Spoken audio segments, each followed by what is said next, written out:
नमस्ते दोस्तों। मैंने अभी मुर्गी पालन करने के लिए देख रहे। अभी मेरे को उसका सर्टिफिकेट लेना है। वो जगह पे मेरे को जाके देखना है कौन सा किधर मिलता है, वो मेरे को पूछताछ करना है। वही थोड़ा पुणे में जाके मैं पूछताछ करने वाला है। पोल्ट्री फार्म का ट्रेनिंग लेने के लिए दादा साहब गुले ने मेरे को मिला था। उनके साथ में मेरे को ट्रेनिंग के लिए मेरे को जाना है उनके पास। अभी मेरे को गुले साहब ने लेके जाने वाला है। सांगा ना, मला कुठं घेऊन जाणार आहे तुम्ही? खडकीला खडकीमध्ये आंटीवर केंद्र खडकी आणि मुंबई हायवे मुंबई आणि पुणे ह्यावेळेला आहे ना? हा शिवाजीनगरच्या पुढं. ठीक आहे ठीक आहे. मी पण जाणार आहे त्यांच्या बरोबर. त्यांचं फॉर्म भरायचं आहे. फॉर्म भरून आहे ना त्यांना द्यायचं आहे आणि नंतर आपल्याला ट्रेनिंग सुरू कधी होतं ते पण बघायचं आहे आपल्याला. राष्ट्रीय शासनाचे संवर्धन खाते अंडी मध्यवर्ती अंडी उबवण केंद्र खडकी. दोस्तों, ये मुर्गी पालने के लिए इधर ट्रेनिंग लेना पड़ेगा और अंडा जो बनाना, अंडे का उद्योग करने के लिए भी इधर ये जगह पे आके ट्रेनिंग देना पड़ेगा, तभी तो हम लोग को सर्टिफिकेट मिलेगा।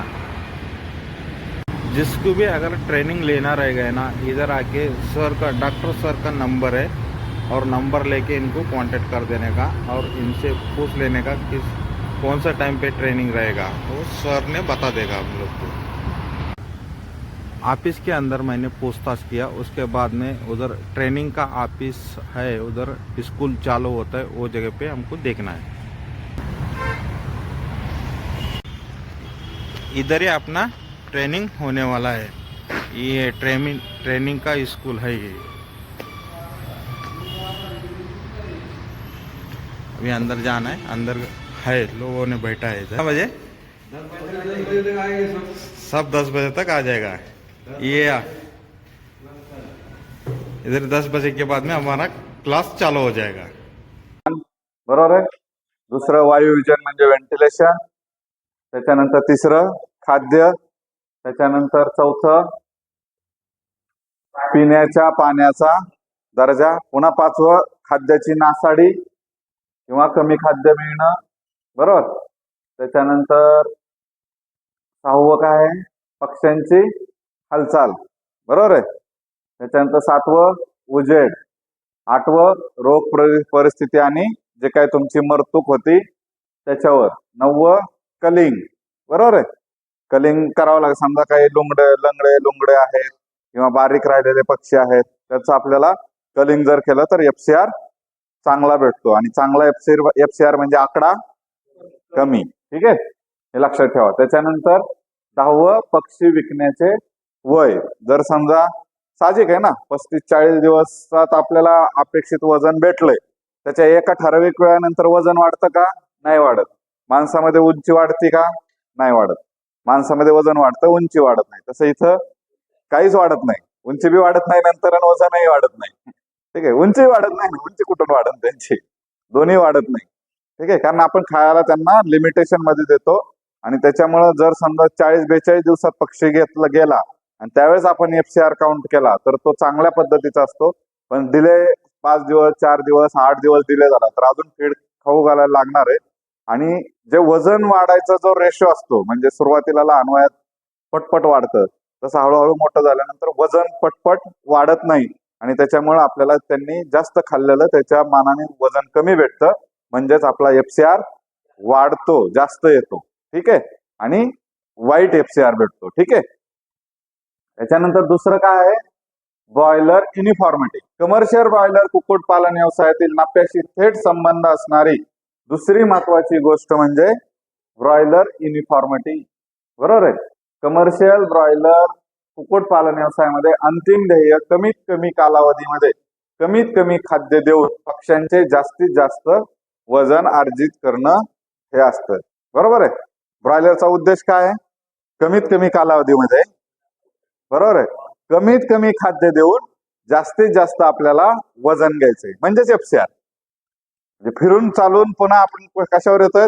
FCR, feed conversion ratio. ठीक आहे, फीड कन्व्हर्जन, कन्झम्पशन नाही, फीड कन्व्हर्जन रेशो. बरोबर आहे. म्हणजे काय की किती खाद्य खाल्लं त्या तुलनेमध्ये त्यांनी वजन किती घेतलं. आणि एफसीआर चांगला कधी म्हणायचं? जर आकडा लहान असेल तर एफसीआर चांगला आहे, एफसीआर वाईट. जर आकडा मोठा असेल, 2 असेल तर वाईट एफसीआर आहे, तुलनेनं 1.7 किंवा 1.8च्या. ठीक आहे. त्याच्यानंतर पुढचं काय आहे,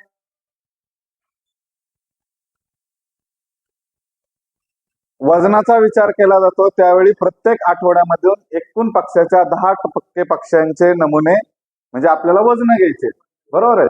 आणि हे वजन युनिफॉर्म आले पाहिजे, म्हणजे जास्त फरक त्यांच्यामध्ये आला नाही पाहिजे, एवढं सगळं याच्यामध्ये आहे, बरोबर आहे. मग युनिफॉर्मिटी म्हणजे काय, सरासरी वजन वजा सरासरी वजनाच्या 10% ते सरासरी वजन प्लस सरासरी वजनाच्या 10% या आठवड्यातील रेंज मधील विविध यांची टक्केवारीची पक्षी. म्हणजे लय जास्त लक्षात ठेवायचं नाही. युनिफॉर्म वजन म्हणजे काय, की साधारणतः आपल्याला दिलं असतं की एवढ्या आठवड्यामध्ये इतकं वजन आलं पाहिजे, बरोबर आहे. तुम्ही 10% पक्षी जेव्हा मोजले जातील ते त्या वजनाच्या किती खालीवरी आहेत याची टक्केवारी म्हणजे युनिफॉर्मिटी वजनातली. ठीक आहे. आता हे दिलेलं नाही हो का, सरासरी वजन जर 200 ग्रॅम असेल तर 200च्या 10% म्हणजे 20 ग्रॅम, बरोबर. 20 ग्रॅम म्हणजे काय, एक तर 180 म्हणजे कमी 180 किंवा वरती 220 या टप्प्यामध्ये वजन पाहिजे, याला म्हणायचं युनिफॉर्मिटी. अलग लक्षात त्यांनी उदाहरणाने दिलंय, लक्षात आलं तुमच्या. हा, सरासरी वजन, बरोबर, त्याच्या 10% जायचं. समजा आता 100 ग्रॅम असेल सरासरी वजन तर किती, 90 किंवा 110. 10 बरोबर आहे तुमचं, बरोबर. म्हणजे 10% वजनाच्या 1 किलो झालं तर 900 किंवा 110 ग्रॅम ही झाली युनिफॉर्मिटी.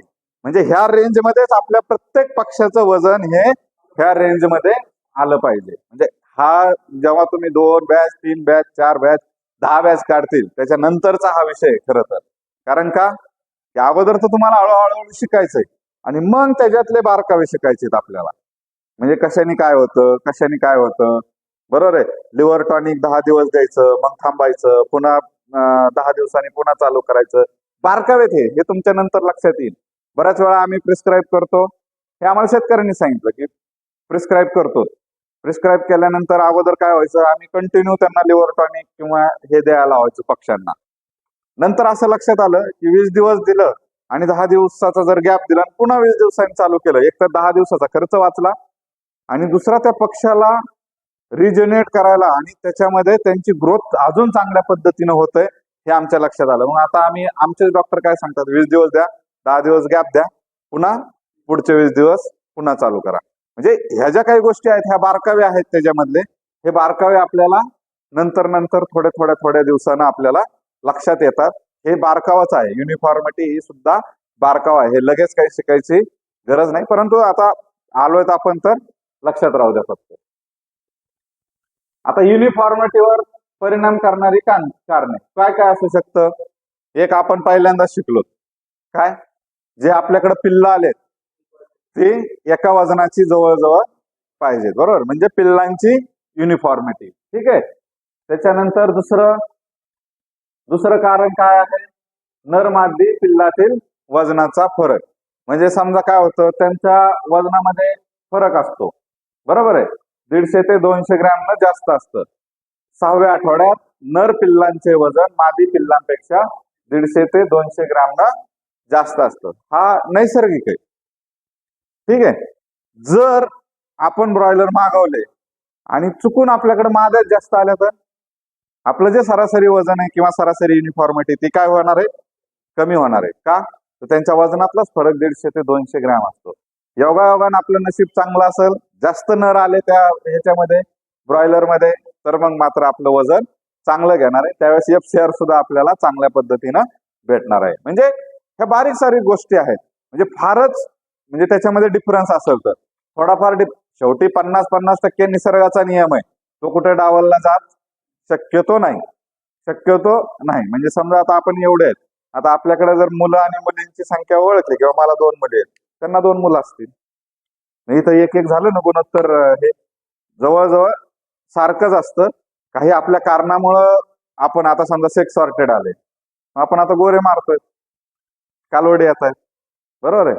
आणि आपल्याकडे आधीच सेक्स सॉर्ट करत होते माणसामध्ये, बरोबर. आता बंदी आहे कायद्याने, त्याच्यामुळे मुलींचं प्रमाण कमी झालंय. आता ह्या पोरांना तसं लग्न झालं का बा झालं मग भागलं तुझं. हा नाही कठीण काम आहे, खरंच कठीण काम आहे. म्हणजे मी ज्या तालुक्यातनं जुन्नर तालुक्यातनं होतो जरा 3 लाख रुपये पोरग कमवतोय. 3 लाख बिझनेसमॅन आहे चांगलं.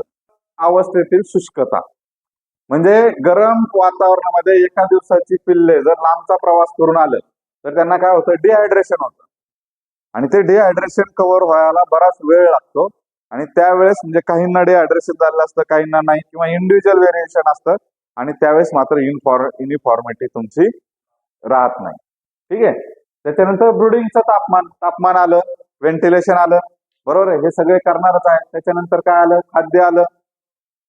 निवडक खाद्य ग्रहण बघा, हे लय महत्वाचं आहे. स्वाभाविकपणे पिल्ले खाद्यातील मोठे व जास्त चवदार कण उचलण्याचा प्रयत्न करतात. त्यामुळे सर्व पिल्लांना संतुलित आहार मिळत नाही. साहजिकच त्याचा परिणाम युनिफॉर्मिटीवर होतो. म्हणून पिल्लांना सुरुवातीस भरडलेला मका न देता मॅश द्यावे. पिल्लांना म्हणजे पहिले 2 दिवस नाही म्हणत ते, नंतर जे सुरू करायचंय ना आपल्याला, तर त्यावेळेस मका न देता मॅश द्यायचं. म्हणजे मॅश मध्ये काय असतं, मोठे कण बारके कण असा काही प्रकार नसतो, बरोबर आहे. मग ते सगळे पावडर म्हणजे बारके बारकेच कण असतात. त्यावेळेस पिल्ल मात्र ते सगळं खातात. नाही तर प्री स्टार्टर द्यावं. प्री स्टार्टर मध्ये क्रंबल असतात, एकच साईजचे असतात. हा बारीक उचल, हा मोठा उचल, असं ते करता येत नाही त्यांना. त्याच्यामुळं निवडक खाद्य ग्रहण त्यांना करता येत नाही. पण त्याच उलट समजा आपण घरी मिक्स करून दिलं, बरोबर आहे, मग ते काय करणार, तांदूळ मोठा उचलणार, मका तुमची बारीक असेल तर उचलणार नाही, प्रोटीन सोयाबीन असेल ते उचलणार नाही. म्हणजे हा जो प्रकार आहे हा इथं होत नाही. त्याच्यानंतर पक्ष्यांची घनता, बरोबर आहे, फार विरळ ठेवले तर ते हालचाल जास्त करतील, बरोबर आहे. आणि फार जर कमी ठेवले तर दाटीवाटी होईल. आणि त्याच्यावर सुद्धा काय काय शिकतोय आपण, हे कशाचं बघतोय आपण, त्याच्यामुळे सुद्धा युनिफॉर्मिटी तुमची चेंज होईल. ठीक आहे. त्याच्यानंतर खाद्याच्या भांड्याची कमी, खाद्याचा दर्जा, त्याच्यानंतर सध्या आरोग्य स्थिती म्हणजे त्यांना काही CRD झालाय का, कॉक्सिडिओसिस, इकोला, हे जे काही कॉमनली आजार होतात शक्यतो पाण्यातनं किंवा गादी ओली राहिल्यामुळं, हे जे कॉमनली आजार असतात हे, याच्यावर ट्रीटमेंट आहे. 2-3 दिवस 4 दिवस ट्रीटमेंट केल्याने बरे पण होतात. परंतु तो जो काही वेळ जाणार आहे त्याच्यामुळं, आणि ते पण प्रत्येकाचं व्हेरिएशन, त्याच्यामुळे युनिफॉर्मिटी तुमची चेंज होते. ठीक आहे. त्याच्यानंतर पुढचं कारण झालं एवढंच. किती येतं हे, 10 आहेत. हे सुद्धा कोणकोणते